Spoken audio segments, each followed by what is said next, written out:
মাদারীপুরের শিবচরে এক ভ্যান চালককে গলা কেটে হত্যা করা হয়েছে।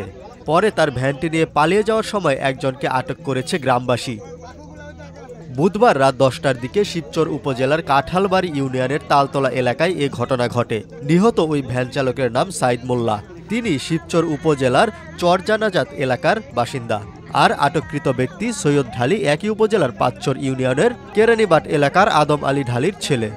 একটা ব্যান দেখি যাইতেছে পর ওরা কইছি থামা তুমি, পরে ব্যান থামায় না পর আমরা টার্গেট করছি। পরে এই হুন্ডা ব্যান দিয়া হুন্ডা বাড়িতে হালাই দেয়। হে ওরে ধরতে হে 5-7 দোকান যাইয়া এসে ওরা ধরছে। ওনার মারছে, ওনার এই ব্যান আসলো, ব্যান নিয়ে গেছে।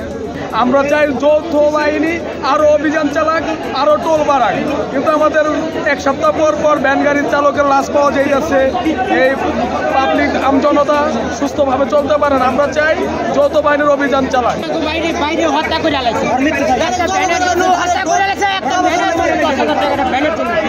গত পরশু দিনও আমার বাড়ির গাড়ি একটা কুবাইয়া কাটতে ভ্যান লয়ে গেছে।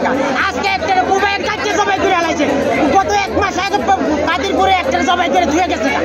এইভাবে প্রতিদিন ঘটনা ঘটতেছে। ঘটনাস্থল থেকে প্রায় 2 কিলোমিটার দূরে ভ্যানটি চালিয়ে নিয়ে যাওয়ার সময় সৈকত ঢালিকে আটক করে গণধোলাই দেয় গ্রামবাসী। এরপর পুলিশ গিয়ে লাশ উদ্ধার করে এবং স্থানীয়দের হাত থেকে আটক সৈকতকে নিজেদের হেফাজতে নেয়। আমরা সুরতাল রিপোর্ট তৈরি করছি জিডি বলে। আমরা লাশ পোস্টমর্টমের জন্য আমরা মাদারীপুর প্রেরণ করতেছি। আর এখন আপাতত এলাকার পরিস্থিতি শান্ত, উত্তেজনা নেই। আমাদের পুলিশ প্রহরা